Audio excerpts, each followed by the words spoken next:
당장 이 집에서 나가거라. 네 식구들 목숨이 아깝거든 새벽이 뜨기 전에 썩 사라져라. 한겨울 밤이었습니다. 횃불을 든 포졸 10명이 북촌 기와집 대문을 발로 차고 있었지요. 이형복 대감 댁이었습니다. 쇠 갑옷 부딪히는 소리가 골목 끝까지 울렸습니다. 그런데 그 집 마당 한가운데 아무도 눈길 한 번 주지 않는 작은 아이 하나가 홀로 서서 창고 쪽을 재빠르게 훑고 있었습니다. 해뚝 야담에 오신 걸 환영합니다. 구독, 좋아요로 응원의 마음을 보태주세요. 자, 그럼 오늘도 감동적인 옛날 이야기 지금 바로 시작합니다. 옛날 옛적 한양 북촌에 이형복이라는 대감이 살았습니다. 이형복 대감은 정삼품 당상관으로 나이 58이었지요. 관직에 오른 지 30년이 넘었고 임금께 올리는 상소문마다 백성을 걱정하는 말이 빠지지 않았습니다. 북촌 어귀에서 이형복 대감 이름 석자를 모르는 사람이 없었지요. 선한 분, 올곧은 분이라는 소문이 자자했습니다. 대감의 외아들 이준혁은 올해 28이었습니다. 아버지처럼 과거 공부에 전념하는 중이었지요. 몸이 약해 자주 알아 누웠지만 글 읽는 것만큼은 누구에게도 뒤지지 않는 도련님이었습니다. 대감 댁에는 종이 여럿 있었습니다. 그 가운데 가장 어리고 가장 천한 자리에 있는 아이가 하나 있었지요. 돌쇠였습니다. 13살. 뺨에 작은 점 하나, 눈이 유달리 크고 또렷한 아이였습니다. 흙빛으로 바랜 삼배 저고리에 새끼줄을 허리에 두르고 집신을 신고 다녔지요. 몸은 작았지만 손발이 빨랐습니다. 심부름이라면 누가 시키기도 전에 먼저 나섰고 주인 나으리들의 눈빛만 봐도 무엇을 원하는지 알아채는 아이였습니다. 돌쇠의 어머니 복례는 대감댁 안방 몸종이었습니다. 널쩍하고 불그스름한 얼굴에 수건을 머리에 두른 몸집 큰 여인이었지요. 아들 하나만 바라보며 산다는 소리를 들었지만 복례의 자신은 그 말을 인정하지 않았습니다. 그냥 사는 거지 뭘 바라보고 살아 하고 손을 내저었지요. 그래도 돌쇠가 한 대 얻어맞고 오는 날이면 부엌 아궁이 앞에 혼자 앉아 오래도록 불만 들여다보곤 했습니다. 대감 댁의 하루는 일찍 시작됐습니다. 새벽 딸기 울기 전에 복례가 일어나 아궁이에 불을 피웠습니다. 돌쇠는 우물에서 물을 길어다 놓고 마당을 쓸었지요. 해가 뜨면 대감마님 세수물을 준비하고 이준혁 도련님의 서책을 정리했습니다. 이렇게 하루가 시작되어 이렇게 하루가 끝났습니다. 별 따를 것 없는 나날이었지요. 그런데 어느 날 저녁 돌쇠는 이상한 것을 목격했습니다. 대감 댁 사랑채 뒤쪽 담장 근처에서였지요. 심부름을 마치고 돌아오던 길이었는데 담장 너머로 낯선 사내 하나가 기웃거리는 것이 눈에 들어왔습니다. 찻갓을 눌러 쓴 채 담장 위를 힐끔힐끔 살피더니 잠시 후 골목 깊숙이 사라졌지요. 돌쇠는 그 뒷모습을 잠시 바라봤습니다. 그냥 지나가는 사람인가 싶었지만 걸음걸이가 좀 이상했습니다. 심부름꾼도 아니고 상인도 아닌 걸음이었지요. 뭔가를 재는 것 같은 걸음이었습니다. 돌쇠는 부엌으로 들어가 복례 옆에 섰습니다. 어머니, 담장 옆에서 낯선 사람 본 적 있습니까? 무슨 소리야? 어디서? 사랑채 뒤편이요. 아까 삿갓 쓴 사내가 기웃거렸습니다. 복례가 밥솥 뚜껑을 닫으며 고개를 저었습니다. 그런 사람은 못 봤다. 아마 그냥 지나가는 사람이겠지. 그런 것 같지 않던데요. 쓸데없는 생각 말고 밥이나 퍼라. 돌쇠는 고개를 숙이고 밥을 떴습니다. 그래도 마음 한켠이 개운하지 않았지요. 그로부터 사흘이 지났습니다. 이준혁 도련님의 방에서 심부름을 하던 돌쇠는 우연히 도련님이 읽고 있던 편지 한 귀퉁이를 봤습니다. 편지 위에 유기현이라는 이름이 적혀 있었지요. 유기현, 형조판서 유기현, 이형복 대감과 10년도 넘게 사이가 좋지 않다는 소문이 나돈 사람이었습니다. 도련님이 편지를 덮으며 돌쇠를 봤습니다. 왜 거기 서 있느냐? 심부름 왔습니다요. 도련님, 알겠다. 나가봐. 돌쇠는 방을 나왔습니다. 복도에서 잠시 멈췄지요. 유기현 판서가 이형복 대감에게 편지를 보낼 이유가 있을까? 두 사람이 사이가 안 좋다는 건 이 집 몸종들도 다 아는 일이었는데 그냥 별일 아닐 것입니다. 돌쇠는 그렇게 생각하며 마당으로 나갔습니다. 이틀이 더 지났습니다. 저녁 무렵이었습니다. 대감댁 안채에서 낮은 목소리로 대화하는 소리가 들렸지요. 이형복 대감과 이준혁이었습니다. 돌쇠는 안채 마루 아래서 물을 길어다 놓으려다가 멈췄습니다. 들어선 안 되는 이야기를 엿들을 생각이 아니었는데 이형복 대감의 목소리에 무언가 무거운 것이 실려 있었거든요. 준혁아,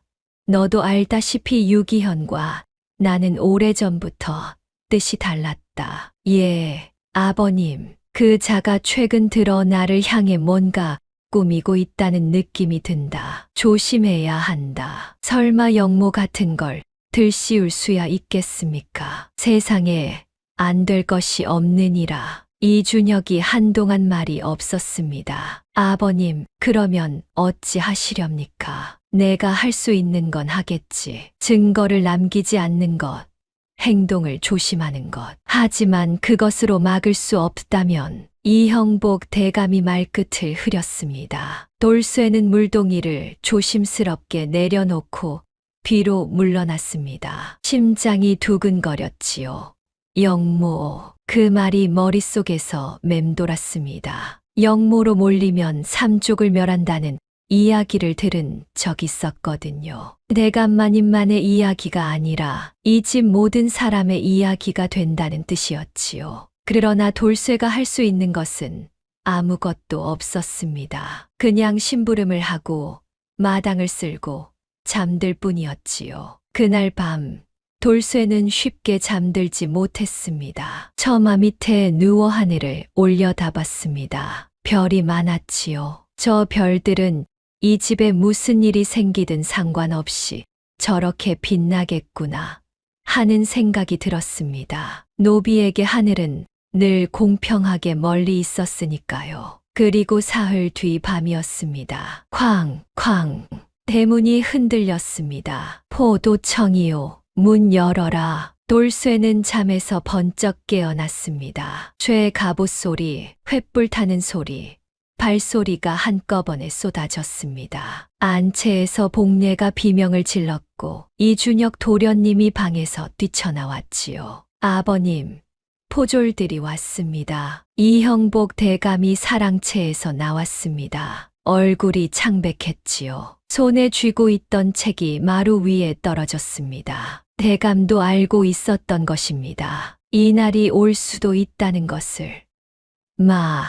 복례가 울면서 달려왔습니다. 이준혁이 두 손으로 얼굴을 감싸 쥐었지요. 모두가 얼어붙은 그 순간이었습니다. 대감마님, 낮고 조용한 목소리였습니다. 아무도 그 목소리를 예상하지 못했지요. 돌쇠였습니다. 마당 한가운데 서서 울지도 않고 떨지도 않고 눈만 또렷하게 살아 있었습니다. 저를 따라오시겠습니까? 이형복 대감이 멍하니 돌쇠를 내려다봤습니다. 13살짜리 아이였습니다. 어릴 때부터 곁에 뒀던 아이였지만 이렇게 침착할 수 있는 아이인 줄은 몰랐지요. 대문이 또 한 번 쾅 울렸습니다. 대감이 천천히 고개를 끄덕였습니다. 돌쇠가 대감을 이끌고 창고로 향했습니다. 안채를 지나 좁은 통로를 빠져나가면 작은 창고가 하나 있었지요. 평소에 쌀이며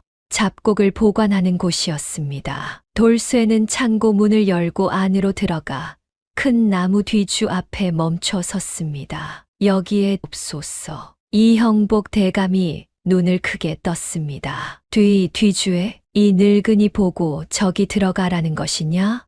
예, 숨소리도 내지 마시고 제가 올 때까지 절대 나오시면 안 됩니다. 그래도 채통이라는 것이 돌쇠가 대감의 말을 부드럽게 그러나 단호하게 끊었습니다. 대감마님, 채통은 목숨이 붙어 있어야 지킬 수 있사옵니다. 이형복 대감은 더 말하지 않았습니다. 맞는 말이었으니까요. 뒤주 뚜껑을 열고 안으로 몸을 구겨 넣었습니다. 나무 냄새가 코끝을 찔렀고 바닥에는 쌀이 얕게 깔려 있었지요. 돌쇠가 뚜껑을 닫고 잠금쇠를 채웠습니다. 그러고는 뒤주 위에 쌀자루 2개를 올리고 옆에 낡은 멍석을 흐트러뜨려 놓았습니다. 누가 봐도 그냥 오래된 창고처럼 보이도록 창고 문을 닫고 마당으로 나왔습니다. 바로 그 순간 대문이 열렸습니다. 쾅! 포졸 10명이 횃불을 들고 쏟아져 들어왔습니다. 선두에는 박만득 포교가 있었지요. 떡 벌어진 어깨의 왼뺨으로 칼자국 흉터가 번쩍이는 사내였습니다. 검은 전립을 쓰고 눈이 가늘고 날카로웠지요. 박 포교가 마당을 훑었습니다. 복례가 무릎을 꿇고 울고 있었고 이준혁이 얼굴을 감싼 채 떨고 있었습니다. 그리고 마당 한가운데 해진 삼배 저고리를 입은 작은 아이가 멀뚱히 서 있었지요. 박 포교의 눈이 돌쇠에게 꽂혔습니다. 너 이 집 몸종이냐?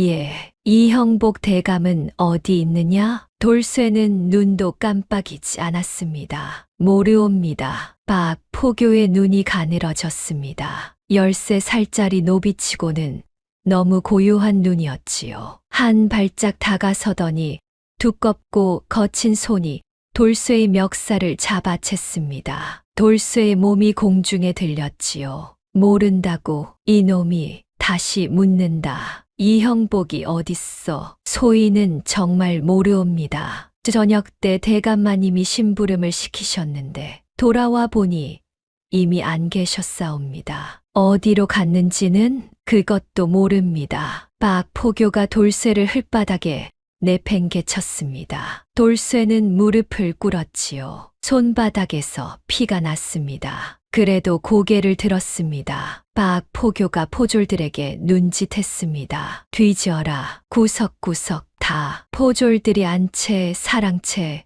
부엌 창고로 흩어졌습니다. 횃불이 이리저리 흔들리며 집 안을 붉게 물들였지요. 돌쇠는 흙바닥에 앉아 피 나는 손바닥을 바지에 닦으며 숨을 골랐습니다. 창고 쪽을 절대 쳐다보지 않았습니다. 눈이 가는 곳이 마음이 가는 곳이라는 걸 알았으니까요. 그때였습니다. 포졸 하나가 창고 문을 열었습니다. 돌쇠의 심장이 한 번 쿵 내려앉았습니다. 그러나 얼굴엔 아무것도 내비치지 않았지요. 포졸이 횃불을 이리저리 흔들었습니다. 낡은 멍석이 보였고 쌀자루가 보였고 큰 뒤주가 보였습니다. 포졸은 뒤주 위에 쌀자루를 툭 건드렸습니다. 먼지가 피어올랐지요. 뒤주 안 이형복 대감은 숨을 참았습니다. 포졸이 뒤주 뚜껑 위에 손을 얹었습니다. 잠금쇠를 잡아당겼지요. 잠겨 있었습니다. 열쇠를 찾으려고 두리번거렸습니다. 바로 그 순간이었습니다. 포교 나으리 건너편 골목에서 대감 행색하는 사람을 봤다는 자가 있사옵니다. 마당 쪽에서 포졸 하나가 소리쳤습니다. 창고 안 포졸이 손을 떼고 고개를 돌렸지요. 그러고는 횃불을 들고 창고 밖으로 나갔습니다. 돌쇠는 들리지 않을 만큼 조용히 숨을 내쉬었습니다. 대문이 열리기 직전 돌쇠는 담 넘어 이웃집 아이에게 엽전 한 잎을 주며 미리 당부해 두었던 것입니다. 포졸들이 물어보면 건너편 골목에서 도포 입은 어른을 봤다고 해라. 9살짜리 아이는 고개를 끄덕였지요. 엽전 한 잎이 탐났으니까요. 박 포교가 마당 가운데 서서 돌쇠를 다시 내려다봤습니다. 오늘 밤은 이 집에서 아무도 나가지 못한다. 예, 나으리. 포교는 부하들과 함께 집 안을 다시 한번 훑었습니다. 방마다 문을 열고 마루 밑을 들여다보고 우물 안을 확인했지요. 창고도 다시 열었습니다. 이번엔 포졸 2명이 들어가 뒤주 윗쌀자루를 치우고 뚜껑을 손으로 두드렸지요. 텅텅, 텅텅 포졸이 잠금쇠를 다시 잡아당겼습니다. 열쇠를 찾으려 두리번거렸지요. 그 순간 복례가 부엌에서 뛰어나왔습니다. 아이고, 나으리들. 부엌에 쥐가 든 것 같습니다요. 뭔가 갉는 소리가 납니다요. 포졸 하나가 무심코 부엌 쪽으로 고개를 돌렸습니다. 또 다른 포졸이 투덜거리며 열쇠 찾기를 포기했지요. 에이, 그냥 쌀독이구만. 나가자. 창고 문이 닫혔습니다. 돌쇠는 하늘을 올려다봤습니다. 달이 구름 뒤로 숨어들고 있었습니다. 한 시즌 뒤면 동이 틀 것입니다. 그 전에 해야 할 일이 있었습니다. 박포교가 포졸 3명을 남기고 나머지를 이끌고 골목 쪽으로 나갔습니다. 한강 나루터 방향으로 수색을 넓히러 간 것이겠지요. 마당이 조금 조용해졌습니다. 이준혁이 돌쇠 곁으로 다가왔습니다. 목소리를 낮췄지요. 다음엔 어쩔 거냐? 대감마님을 꺼내야 합니다. 그리고 이 집 밖으로 모셔야 하지요. 어떻게? 저기 포졸 3이 지키고 있잖냐? 돌쇠의 눈이 담장 옆에 세워둔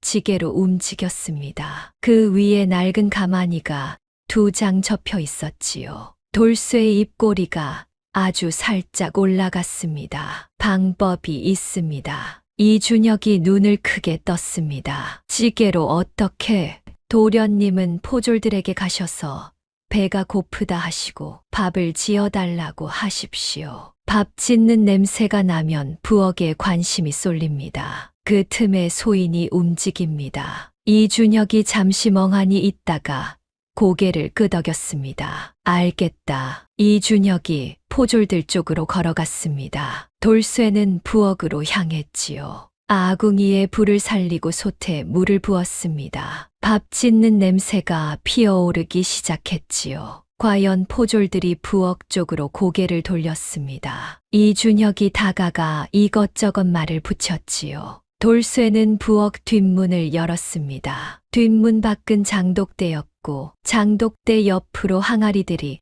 담장 모서리에 쌓여 있었습니다. 발판 삼으면 담장을 넘을 수 있는 구조였지요. 하지만 그 전에 먼저 대감마님을 꺼내야 했습니다. 돌쇠는 지게를 어깨에 메고 천천히 창고 쪽으로 걸어갔습니다. 야, 어딜까? 대문 쪽 포졸이 물었습니다. 담장 안쪽 나무더미에서 땔감 좀 가져오려고요. 포졸이 실제로 있는 나무더미를 확인하더니 귀찮다는 듯 턱으로 가리켰습니다. 빨리 하고 들어와. 예, 나으리. 돌쇠는 창고 문을 살며시 열고 안으로 들어갔습니다. 어두웠지만 이 창고는 눈 감고도 갈 수 있는 곳이었지요. 어릴 때부터 여기서 숨바꼭질을 하며 자랐으니까요. 귀주 앞에 서서 잠금쇠를 열고 뚜껑을 들었습니다. 대감마님, 지금이옵니다. 끙끙 소리와 함께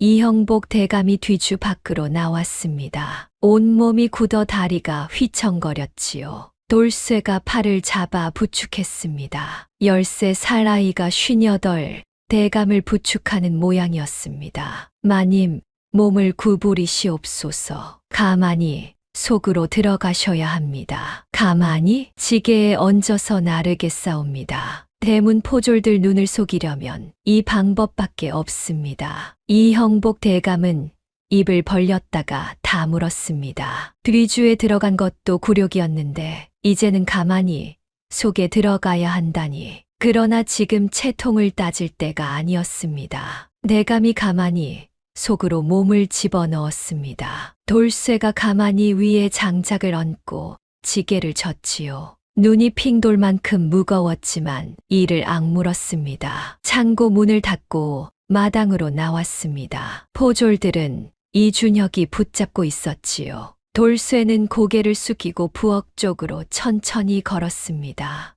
빠르지도 느리지도 않게 복례가 부엌 옆 통로 앞에 서 있었습니다. 지리개 위 가마니에 눈길이 닿은 복례가 입술을 깨물었지요. 눈물이 고였지만 참았습니다. 돌쇠가 속삭였습니다. 어머니, 뒷담 구멍 아직 있지요? 있다. 이 집 뒷담에는 빗물 빠지는 배수로 구멍이 있었습니다. 어른이 엎드려 겨우 빠져나갈 만한 크기였지요. 내간마님을 그리로 모시고 나가시옵소서. 서대문 쪽 이모 댁으로 가시옵소서. 거기서 기다리시면 됩니다. 너는, 소희는 여기서 포교 눈을 붙잡아 두어야 합니다. 복례는 아들의 손을 꽉 잡았습니다. 말이 필요 없었지요. 고개를 끄덕이고 가만히 속 대감을 부축했습니다. 지게를 내리고 대감이 가만히에서 나왔습니다. 돌쇠가 뒷담 구멍에 돌을 밀어냈습니다. 구멍 너머는 좁은 골목이었지요. 대감이 무릎을 꿇고 엎드렸습니다. 몸을 구멍에 밀어 넣었지요. 복례가 뒤에서 등을 밀었습니다. 대감의 도포 자락이 흙투성이가 됐지만 마침내 담 너머로 빠져나갔습니다. 복례도 뒤따라 나갔지요. 돌쇠는 구멍을 다시 돌로 막았습니다. 그러고는 장작을 팔에 안고 태연하게 부엌으로 들어갔습니다. 아궁이 앞에 장작을 내려놓고 불씨를 살렸지요. 마치 아무 일도 없었던 것처럼 박 포교가 한강 쪽으로 수색을 넓히러 나갔다가 빈손으로 돌아온 것은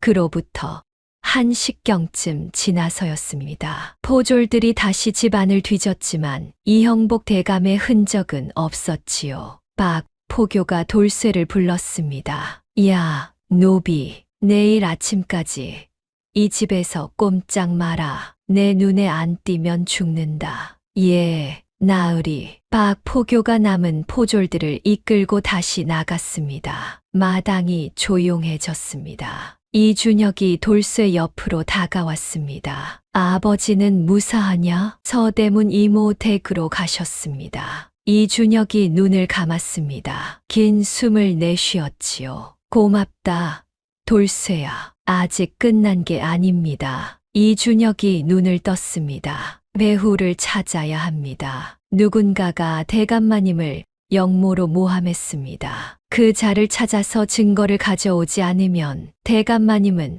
평생 숨어 다니셔야 합니다. 이준혁이 돌쇠를 바라봤습니다. 너 혼자서 소인밖에 없지 않습니까? 도련님은 포졸들 눈에 띄면 잡힙니다. 소인은 누가 봐도 그냥 심부름 가는 노비 아이입니다. 그 말이 맞았습니다. 작고 어리고 천하다는 것. 그것이 돌쇠의 가장 큰 무기였지요. 아무도 이 아이를 의심하지 않는다는 것. 돌쇠는 이준혁을 봤습니다. 내일 새벽 이 집을 나가야 합니다. 어떻게 나가려고? 방법이 있습니다. 도련님, 새벽이 다가오고 있었습니다. 해가 막 떠오를 즈음이었습니다. 이준혁이 포졸들에게 밥을 차려준다고 잡아두는 사이 돌쇠는 장독대 항아리를 발판 삼아 담장을 넘었습니다. 어깨를 모서리에 긁었지만 신경 쓸 겨를이 없었지요. 골목에 내려서는 순간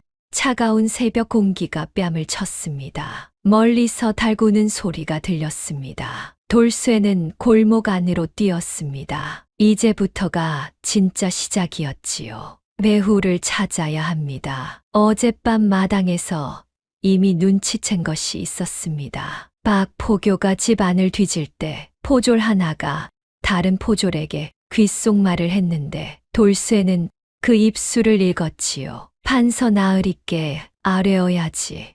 판서. 이형복 대감과 가장 사이가 안 좋은 판서라면 한 명이었습니다. 유기현 판서. 돌쇠는 저작거리 쪽으로 발걸음을 옮겼습니다. 해가 뜨면 사람들이 나올 것입니다. 그 사람들 사이에서 유 판서의 하인들을 찾아야 했지요. 저작거리에 닿았을 때 좌판이 하나둘 열리고 있었습니다. 생선 장수가 소리를 지르고 떡 파는 할멈이 광주리를 내리고 있었지요. 돌쇠는 주막 앞에 쭈그리고 앉았습니다. 거지 아이처럼 보일수록 좋았지요. 사람들은 거지나 노비 아이에게는 눈길을 주지 않습니다. 그게 가장 완벽한 위장이었지요. 한 식경이 지났습니다. 복동이었습니다. 코가 납작하게 눌리고 눈썹이 짧은 사내가 주막 앞을 지나치며 주인에게 무언가를 속삭이고 있었습니다. 유판서 댁수석 하인이었지요. 심부름 다니며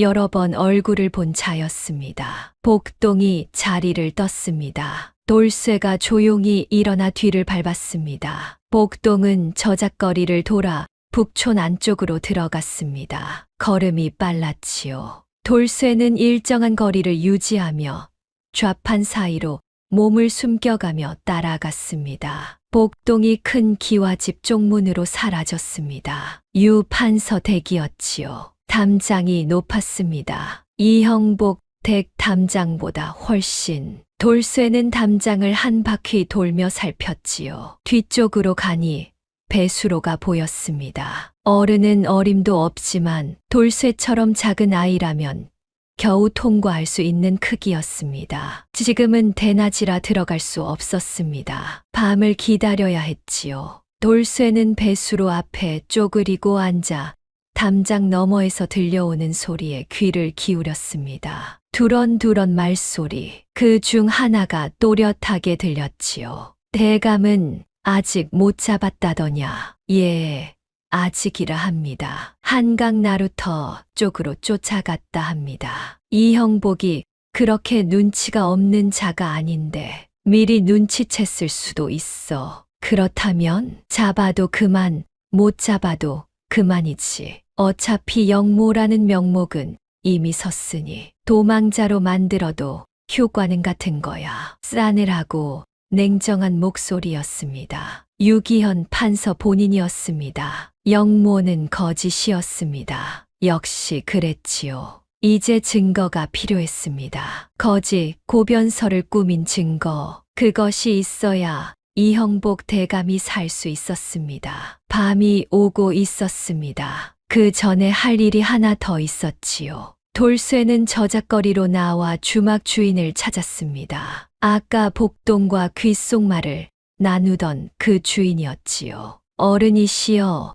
엽전 5입 드릴 테니 한 가지만 부탁드립니다. 주막 주인이 코웃음을 쳤습니다. 누더기를 입은 작은 노비 아이를 위아래로 훑었지요. 넌 뭐냐? 남의 집 몸종입니다요. 포졸들이 여기 와서 도망간 대감 봤냐고 물어보면 새벽에 도포 입은 어른이 한강 쪽으로 말을 타고 갔다고만 말씀해 주시면 됩니다. 주막 주인이 눈을 가늘게 떴습니다. 이거 잘못됐다가 나도 엮이는 거 아니야? 포졸들이 묻는 말에 대답하시는 겁니다. 죄가 될 것 없습니다. 다 선입이라 했지.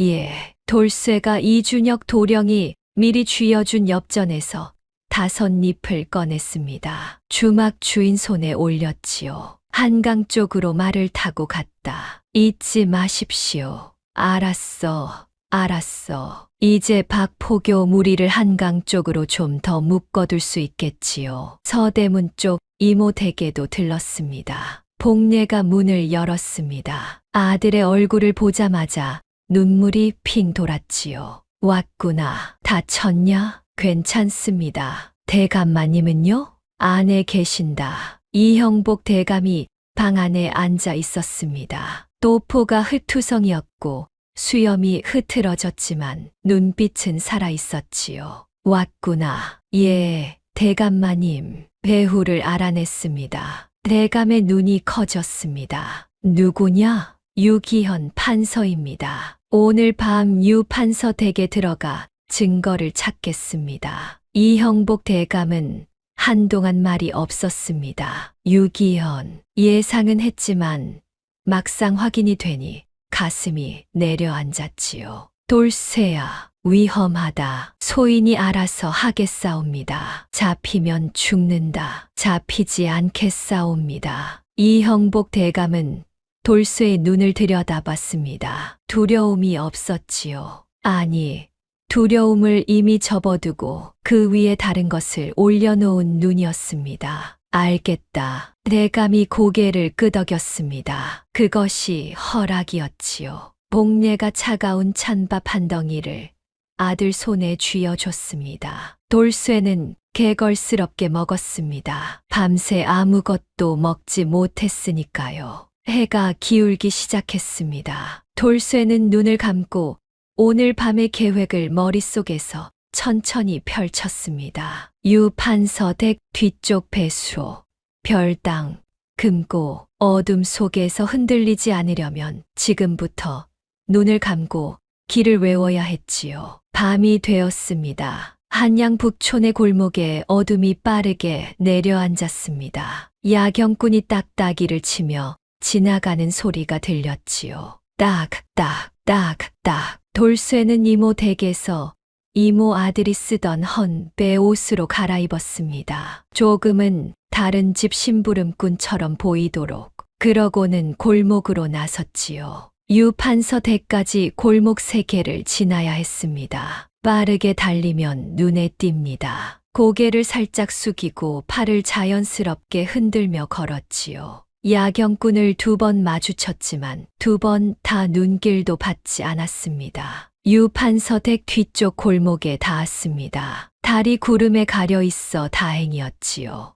돌쇠는 담장벽을 손으로 더듬으며 걸었습니다. 손가락 끝에 돌 틈새가 잡혔습니다. 배수로였습니다. 옆으로 누워 어깨부터 집어넣었지요. 차가운 돌이 등을 눌렀습니다. 억지로 몸을 밀어 넣었습니다. 가슴이 막혔다가 겨우 빠져나왔지요. 안으로 들어왔습니다. 유판서 댁 정원이었습니다. 큰 나무들의 윤곽이 보였지요. 저 건너편에 불빛이 새어나오는 건물이 하나 있었습니다. 별당이었습니다. 낮에 담장 너머 목소리가 흘러나오던 곳이었지요. 돌쇠는 나무 그림자를 타며 별당 쪽으로 다가갔습니다. 한 걸음씩 천천히 자갈이 발 아래 깔려 있었습니다. 최대한 발을 들어 소리를 줄였지요. 별당 창문이 보였습니다. 창호지 너머로 등불이 흔들리고 있었습니다. 돌쇠는 창문 아래에 쭈그리고 앉았지요. 한강까지 수색했다는데 아직 못 잡았다 하옵니다. 복동의 목소리였습니다. 어찌할까요? 걱정 마라. 고변서가 이미 임금께 올라갔다. 증거도 충분히 심어두었어. 설령 이형복이 나타나 억울함을 호소해도 영모의 증거가 이미 관하에 있으니 누가 믿겠느냐. 그렇사옵니다마는 만일 누군가가 그 증거가 위조임을 밝혀낸다면, 위조라고 밝히려면 원본이 있어야지. 원본은 내 별당 금고 안에 있다. 거기 누가 감히 손을 대겠느냐.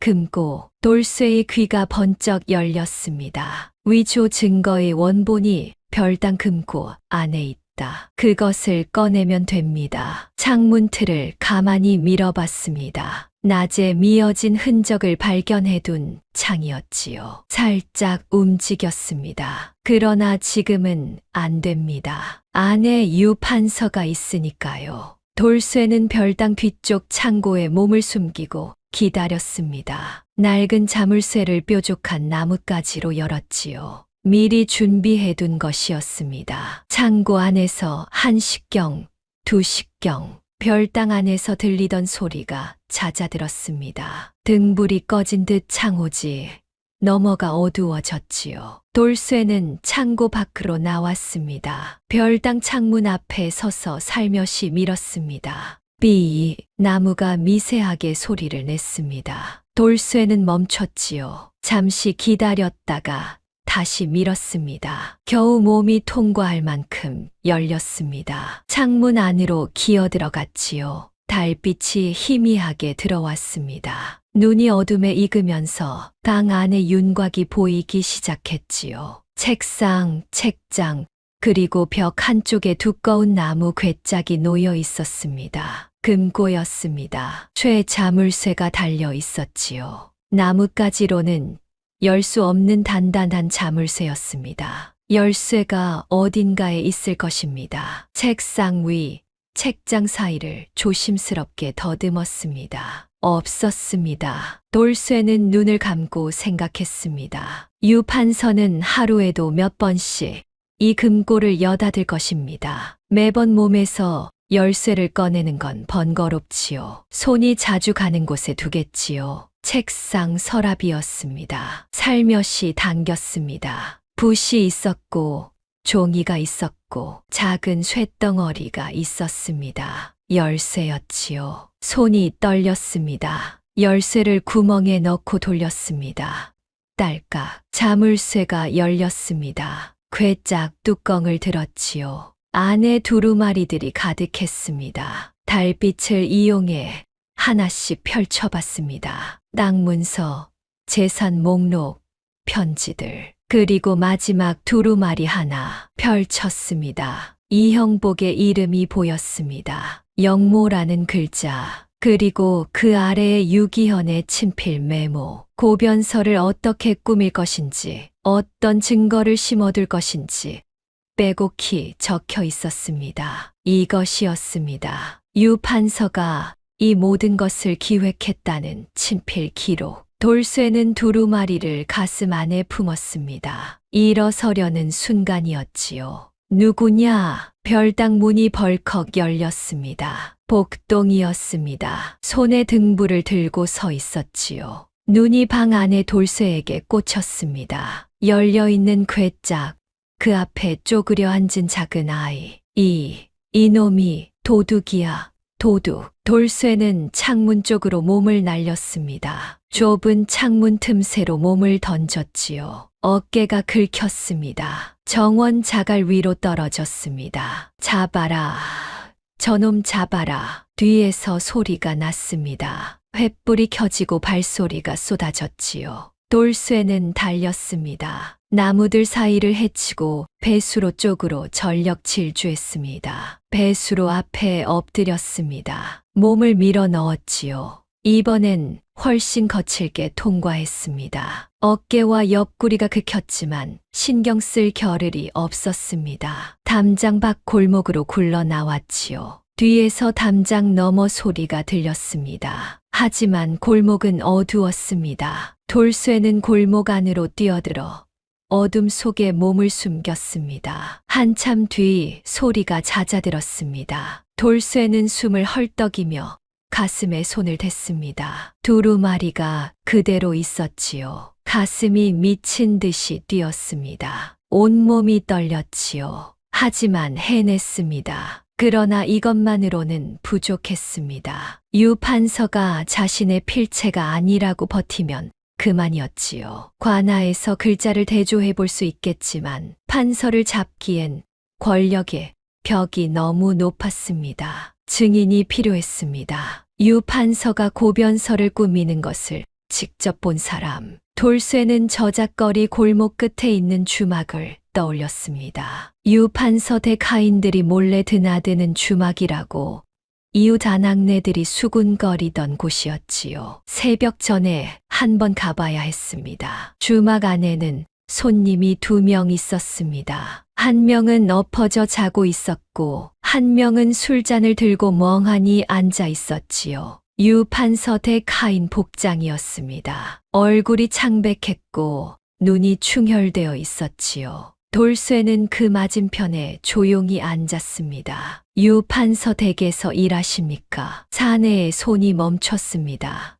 왜? 이형복 대감 일 아십니까? 사내의 얼굴이 굳었습니다. 주변을 훑었지요. 주막 주인은 부엌에서 그릇을 닦고 있었고 엎어져 자는 손님은 코를 골았습니다. 너 누구야? 이형복 대감 집 몸종입니다. 그 집 몸종이 여기서 뭘 하는 거야? 대감 마님은 억울하게 영모로 몰렸습니다. 그 사실을 아실 것 같아 여쭙습니다. 사내의 입술이 떨렸습니다. 뭔가 말하려다가 눈을 내리깔았지요. 난 아무것도 모른다. 보셨지요? 침묵이 흘렀습니다. 돌쇠는 기다렸습니다. 서두르면 도망갑니다. 이 사람은 알고 있습니다. 그리고 그 무게가 버거워서 새벽에 혼자 술을 마시고 있는 것이지요. 고변서를 쓰는 것을 봤다. 사내가 아주 낮은 목소리로 말했습니다. 돌쇠는 숨을 죽였습니다. 판서 나으리가 직접 쓰셨는가요? 그렇다. 복동이가 옆에서 받아 적었고 나는 심부름 가다가 문 앞에서 들었다. 그때 들어갔더니 나리가 날 보더니 사내가 말을 끊었습니다. 그 뒤로 날 어딘가에 가두려 했어. 알아버린 걸 눈치챈 거겠지. 그래서 도망쳐 여기 계신 것입니까? 그렇다. 돌쇠는 가슴에 손을 댔습니다. 두루마리가 느껴졌지요. 저에게 증언해 주실 수 있습니까? 내일 아침 한성부에 이것을 가져갈 것입니다. 잡히면 나는 죽는다. 대감마님도 잡히면 죽습니다. 하지만 억울하게 죽는 것과 죄를 밝히고 사는 것은 다릅니다. 사내는 한참 술잔을 들여다봤습니다. 이윽고 고개를 들었지요. 이름이 뭐냐? 꼬마, 돌쇠입니다.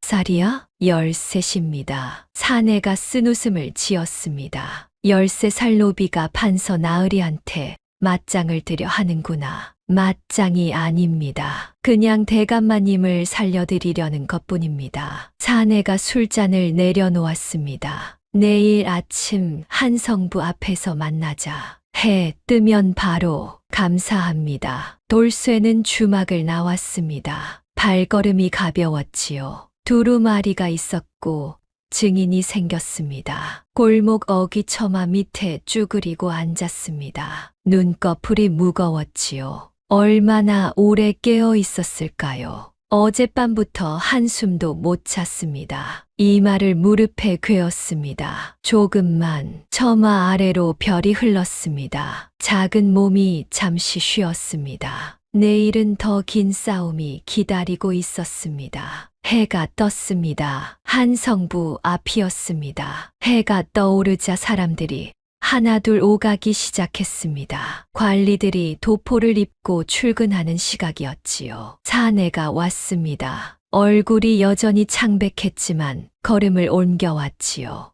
왔군, 왔습니다. 돌쇠가 품 안에서 두루마리를 꺼내 한성부 정문 문지기 앞으로 걸어갔습니다. 저는 이형복, 대감 집 몸종입니다. 대감마님의 영모 혐의가 억울한 누명임을 밝힐 증거를 갖고 왔습니다. 담당 관리를 뵙고 싶습니다. 문지기가 코웃음을 쳤습니다. 노비 주제에 한성부에 들어온다고? 꺼져. 그때였습니다. 돌쇠야. 뒤를 돌아봤습니다. 이준혁이 뛰어오고 있었습니다. 도련님, 어떻게 여기에? 포졸들이 잠든 새벽에 담을 넘었다. 이모 댁에 갔더니 내가 한성부 간다더구나. 이준혁이 손을 내밀었습니다. 줘라.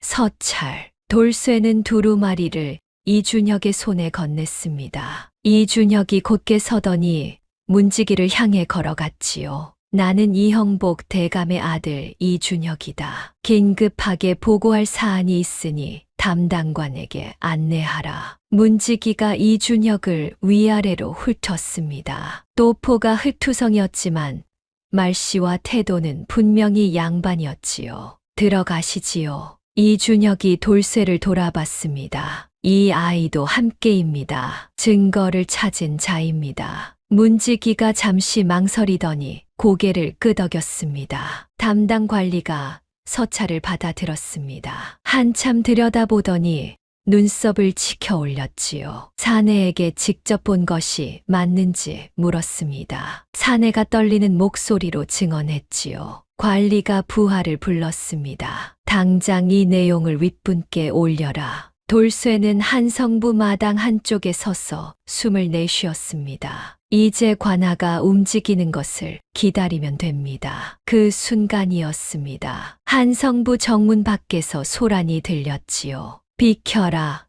포도청이다. 박만득 포교였습니다. 포졸 5을 이끌고 정문으로 들어왔지요. 눈이 이준혁에게 그리고 돌쇠에게 꽂혔습니다. 이놈들이 여기 있었구나. 이준혁, 내 아비의 행방을 실토해라. 그리고 저 노비 아이, 유판서 댁에서 도둑질을 한 자다. 잡아야겠다. 도둑질이 아닙니다. 돌쇠가 나섰습니다. 목소리가 떨렸지만 물러서지 않았지요. 소인이 가져온 것은 유기현 판서가 이형복 대감을 영모로 모함하기 위해 위조한 고변서의 원본입니다. 이미 한성부 담당관께 전달되었습니다. 박포교의 얼굴이 굳었습니다. 뭐라고? 유기현 판서가 고변서를 직접 꾸몄습니다. 그 증거와 증인이 이미 이 한성부 안에 있습니다. 13살짜리 노비 아이가 무슨 소리를 하는 거냐. 판서를 모함하면 죽는다. 모함이 아닙니다. 나으리가 지금 이것을 막으려 하신다면 나으리도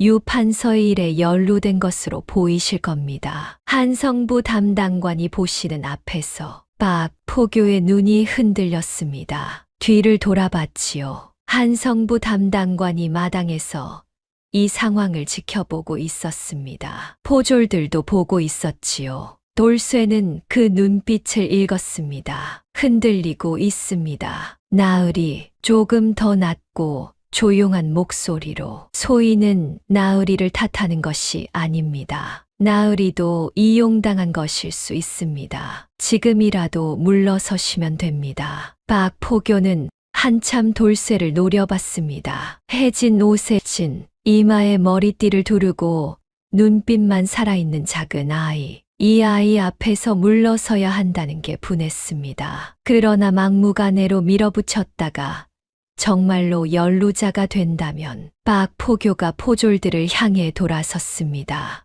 물러서라. 포졸들이 움직임을 멈췄지요. 박포교는 마지막으로 돌쇠를 한 번 쳐다봤습니다. 그러고는 아무 말 없이 한성부 정문 밖으로 나갔습니다. 한성부 마당에 정적이 흘렀습니다. 이준혁이 돌쇠의 어깨를 쳤습니다. 잘했다. 아직 끝난 게 아닙니다. 담당관이 다가왔습니다. 이 증거를 가져온 자가 너냐?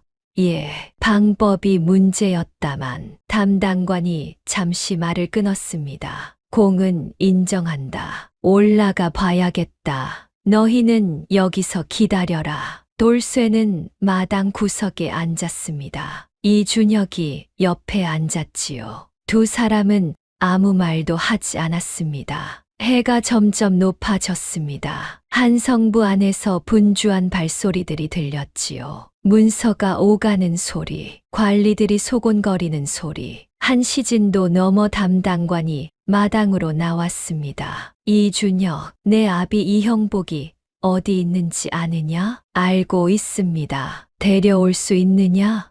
예, 이 서찰과 증언을 바탕으로 상부에서 재조사 명령이 떨어졌다. 유기현의 집에 지금 관리가 나갔다. 이형복은 자수하는 형식으로 돌아오면 된다. 영모 혐의는 일단 보류다. 이준혁의 눈에 눈물이 고였습니다. 감사합니다. 담당관이 돌아서다 멈추더니 돌쇠를 봤지요. 공은 인정한다. 담당관이 안으로 사라졌습니다. 이준혁이 돌쇠의 손을 잡았습니다.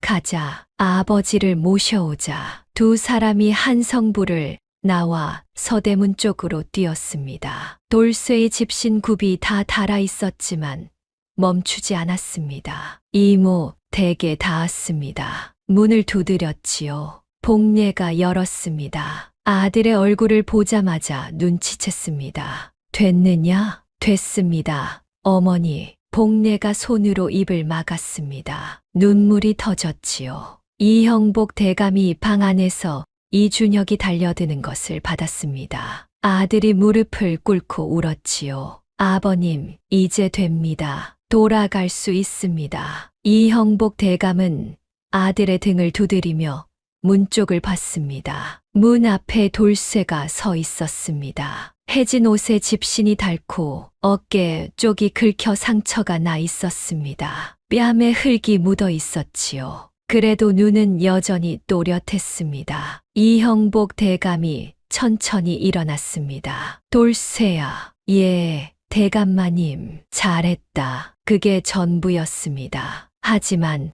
그새 글자가 돌쇠의 가슴 안에서 오래 울렸지요. 유기현 판서의 직무가 정지되었다는 소식은 한양 북촌 전체에 순식간에 퍼졌습니다. 관리가 유 판서 댁에 들이닥쳤을 때 유 판서는 처음엔 버텼습니다. 뻔뻔하게 앉아서 이것이 무슨 해괴한 짓이냐고 소리를 질렀지요. 그러나 한성부 관리가 두루마리를 펼쳐 보이자 유 판서의 얼굴이 변했습니다. 그것은 유 판서 자신의 글씨였으니까요. 고변서를 어떻게 꾸밀지, 증거를 어디에 심어둘지, 본인이 쓴 글씨를 본인이 부인할 수는 없었습니다. 복동도 증언 요청을 받았습니다. 처음엔 거부했지요. 하지만 사내의 증언이 이미 올라간 상태였습니다. 관리가 복동에게 말했지요. 지금 증언하면 협조자로 처리된다. 지금 거부하면 공범이다. 복동이 무릎을 꿇었습니다. 재조사 결과가 나왔습니다. 이형복 대감은 무죄, 유기현 판서는 영모날조 혐의로 유배, 박만득 포교는 명령에 따랐을 뿐이라는 이유로 강등 처분. 소식이 알려지자 이형복 대감댁 앞에 이웃들이 모여들었습니다. 평소 대감의 선한 성품을 알던 사람들이 떡과 음식을 두고 갔지요. 그 중에는 엽전 한 입에 목격담을 말해준 이웃집 9살짜리 아이도 있었습니다. 엄마 손을 잡고 와서 엽전을 도로 내밀었지요. 이거 돌려드리려고요. 복례가 웃으며 받지 않았습니다. 받아라. 내가 잘 해줬다. 이형복 대감은 집으로 돌아왔습니다. 대문을 들어서는 순간 두 다리에 힘이 풀렸지요. 사랑채 기둥을 붙잡고 한참 그렇게 서 있었습니다. 50년 넘게 살면서 이런 밤이 올 줄은 몰랐지요. 뒤주 속에서 웅크리고 가만히 속에 실려 나오고 이모 대구석방에 숨어 지내고 이준혁이 옆에 무릎을 꿇고 앉았습니다. 아버님, 준혁아, 이번 일의 돌쇠가 아니었다면 어찌 됐을지 생각해봤습니까? 생각하기 싫다. 잠시 침묵이 흘렀습니다. 내가 평소에 제대로 보지 못했던 것이지. 그 아이가 그렇게 될 줄 몰랐어. 아버님, 돌쇠한테 상을 내리셔야 합니다. 그것이 전부가 아니지. 이준혁이 아버지를 봤습니다. 이형복 대감이 복례를 불렀습니다. 복례야. 예, 대감마님. 돌쇠 좀 불러오너라. 복례가 잠시 뒤 돌쇠를 데려왔습니다. 돌쇠는 사랑채 마루 아래에 무릎을 꿇었지요. 불렀사옵니까? 대감마님. 이형복 대감이 돌쇠를 한참 바라봤습니다. 이번 일로 내가 받은 상처는 없느냐? 어깨가 좀 긁혔습니다만 괜찮습니다. 다른 상처 말이다. 마음에. 돌쇠는 잠시 말이 없었습니다. 포교 나으리한테 맞았을 때 무섭긴 했습니다. 그랬겠지. 이형복 대감이 천천히 일어났습니다. 그러더니 마루 아래로 내려섰지요. 양반이 노비 앞에서 마루를 내려서는 것은 드문 일이었습니다. 어른의 얼굴을 봐라. 돌쇠가 눈을 들었습니다. 이형복 대감의 얼굴이 가까이 있었지요. 평생 내가 천한 신분으로 태어난 것을 내가 당연하게 여겼다. 내 머리와 마음이 얼마나 값진지 모른 채로. 그게 내 죄다. 대감마님, 무슨 말씀을. 일어나라. 돌쇠가 일어섰습니다. 이형복 대감이 품 안에서 문서 하나를 꺼냈습니다. 미리 준비해둔 것이었지요. 이것을 받아라. 돌쇠가 문서를 받아들었습니다. 그를 몰랐지요. 이준혁이 옆에서 읽어줬습니다. 면천문서다. 노비 신분에서 벗어나는 문서. 돌쇠의 손이 떨렸습니다. 이형복 대감이 말했습니다. 이제 너는 자유인이다. 어디든 가도 된다. 이 집에 있고 싶다면 품삯을 받는 사람으로 있어도 된다. 선택은 내 것이다. 돌쇠는 한동안 문서를 내려다봤습니다. 눈물이 났습니다. 처음으로 이 모든 일이 시작된 이후 처음으로 돌쇠가 울었지요. 소리 없이 눈물이 해진 삼배 저고리 위로 떨어졌습니다. 복례가 뒤에서 아들의 어깨에 손을 얹었습니다. 잘했다. 돌쇠는 한참 고개를 숙이고 있었습니다. 이윽고 고개를 들었지요. 소희는 목소리가 갈라졌습니다. 다시 시작했지요. 소희는 이 집에 있겠습니다. 어디 갈 데도 없고 달리 하고 싶은 것도 없습니다. 대감마님 곁이 좋습니다. 이형복 대감이 짧게 웃었습니다. 그래, 그러거라. 그날 저녁 이형복 대감은 사랑채에 혼자 앉아 오래도록 아무것도 하지 않았습니다. 책을 펼쳐놓았지만 한 줄도 읽지 않았지요. 눈은 글자 위에 있었지만 마음은 다른 곳에 있었습니다. 이틀 밤낮 동안 있었던 일들이 파도처럼 밀려왔습니다. 귀주 안의 냄새, 가마니 속, 흙투성이, 도포 자락, 이모 대구석방의 눅눅한 이불, 그리고 새벽 골목을 혼자 뛰어다녔을 그 아이의 뒷모습. 13살이었습니다. 이형복 대감은 입술을 꾹 눌렀습니다. 자신이 13살이던 때를 떠올려 봤지요. 그때 대감은 한양 최고 서당에서 글을 배우고 있었습니다. 점심이면 어머니가 반찬을 차려줬고 저녁이면 아버지가 글 공부를 돌봐줬지요. 그 나이에 대감이 알았던 세상이라곤 서당 마당과 집 앞 골목이 전부였습니다. 돌쇠는 그 나이에 포도청, 포교의 멱살을 잡혔습니다. 담장 배수로를 기어 들어갔습니다. 밤새 혼자 증거를 찾았지요. 대감은 책을 덮었습니다. 평생 백성을 위한다고, 올바른 관리가 되겠다고 상소를 올렸습니다. 그런데 정작 자신의 집 안에 저 작은 아이의 재주와 마음을 보지 못하고 있었습니다. 그것을 당연하게 여겼지요. 노비니까, 천한 신분이니까. 대감의 손이 책상 위에 놓인 붓을 집었습니다. 종이를 한 장 폈습니다. 그러고는 천천히 글을 써 내려갔습니다. 면천문서였습니다. 법도에 맞게 관아에 제출해도 효력이 있도록. 대감은 그 문서를 쓰면서 한 번도 붓을 멈추지 않았지요. 다 쓰고 나서 대감은 한참 그 문서를 들여다봤습니다. 이것 하나로 충분하냐고 자신에게 물어봤습니다. 충분하지 않겠지요. 평생 천한 대접을 받고 자란 아이에게 종이 한 장이 다가 아니겠지요. 하지만 지금 대감이 줄 수 있는 것은 이것이 먼저였습니다. 먼저 자유, 그 다음은 그 아이 스스로 선택하는 것. 대감은 문서를 접어 품 안에 넣었습니다. 며칠이 지난 어느 저녁이었습니다. 대감댁 대문 앞에 사람 하나가 서 있었습니다. 돌쇠가 마당을 쓸다가 고개를 들었지요. 방만득 포교였습니다. 관복이 아니었습니다. 평복 차림이었고 갓도 쓰지 않았습니다. 손에 아무것도 없이 그냥 서 있었지요. 무슨 일이십니까? 박 포교가 돌쇠를 내려다봤습니다. 너한테 할 말이 있어서 왔다. 소인한테요. 그날 한성부에서 내가 한 말이 맞았다. 나는 이용당한 것이었어. 유판서가 명령을 내리면 그냥 따랐지. 왜 그 명령이 내려오는지 따져본 적이 없었어. 돌쇠는 아무 말도 하지 않았습니다. 멱살을 잡고 바닥에 내던진 것.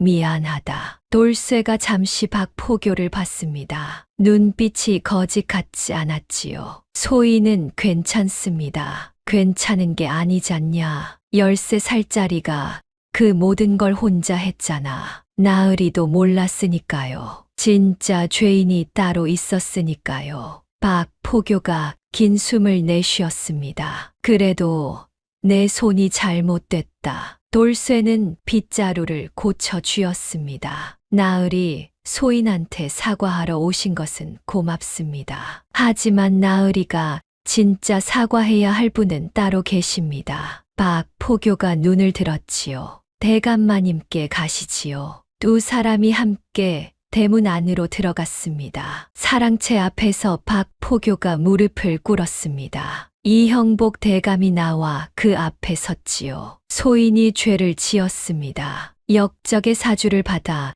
대감마님을 잡으러 왔으니 용서해 주시옵소서. 이형복 대감이 잠시 내려다보다 말했습니다. 일어나시오. 대감마님, 그대도 이용당한 것이오. 이미 지난 일이오. 박포교가 천천히 일어났습니다. 눈시울이 붉었지요. 이형복 대감이 사랑채로 돌아서다 멈췄습니다. 이보시오, 포교.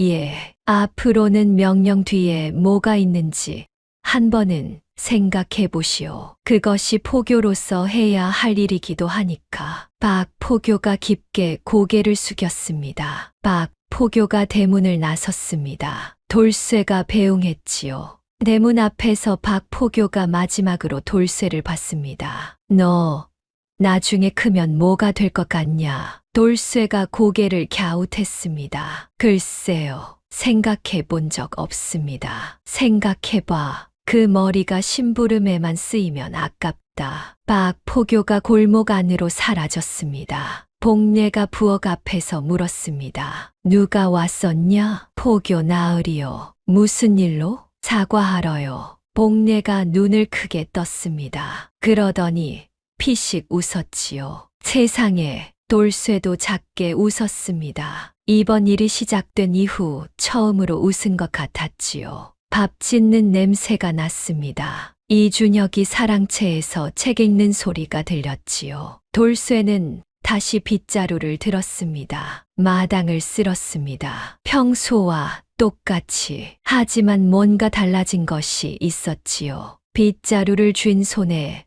면천문서의 감촉이 아직 남아 있었습니다. 이제 이 집에 있는 것은 선택이었습니다. 강요가 아니라 그 차이가 어마어마했습니다. 봄이 됐습니다. 이형복 대감 댁 뒷곁에 살구꽃이 피었습니다. 분홍빛 꽃이 피 바람에 날렸지요. 돌쇠는 마당에 서서 꽃잎이 날리는 것을 봤습니다. 이준혁이 옆에 왔습니다. 이 꽃이 지면 여름이 오겠지. 예, 여름 되면 내가 혼인을 한다더라. 잘 됐습니다. 이준혁이 웃었습니다. 너도 나중에 혼인해야지. 소인이요. 왜 안 되냐? 이제 자유인인데. 꽃잎이 또 날렸습니다. 돌쇠는 손을 내밀었습니다. 꽃잎 하나가 손바닥 위에 살포시 얹혔지요. 잠깐 그대로 있다가 바람에 날아갔습니다. 이형복 대감이 사랑채 마루에서 그 모습을 봤습니다. 차를 한 모금 마시며 눈을 가늘게 떴지요. 1년 전 그날 밤을 떠올렸습니다. 포졸들이 대문을 부수던 소리, 뒷주 안의 냄새, 가만히 속에서 담장 구멍을 기어 나오던 창피함, 그리고 새벽 골목을 뛰어다니던 작은 아이의 뒷모습. 노비였습니다. 13살이었습니다. 글도 몰랐습니다. 그러나 그 아이 하나가 대감 한 명의 목숨을, 그리고 집안 3대의 운명을 바꿔놓았지요. 이형복 대감이 마당으로 내려섰습니다. 돌쇠야. 예, 대감마님. 꽃이 예쁘구나.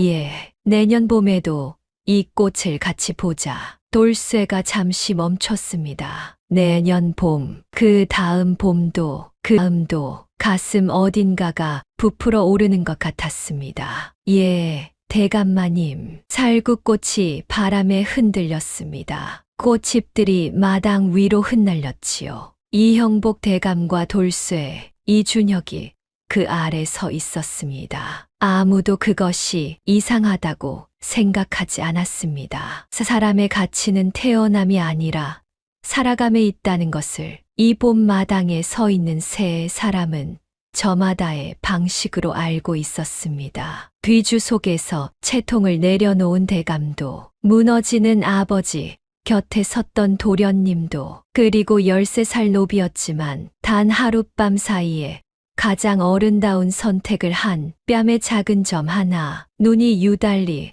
크고 또렷한 아이도. 개뚜기 아담 영상을 빠르게 만나보시려면 좋아요와 구독을 눌러주세요. 더 재미있는 영상들도 함께 해주세요. 그럼 모두 행복한 하루 보내세요. 감사합니다.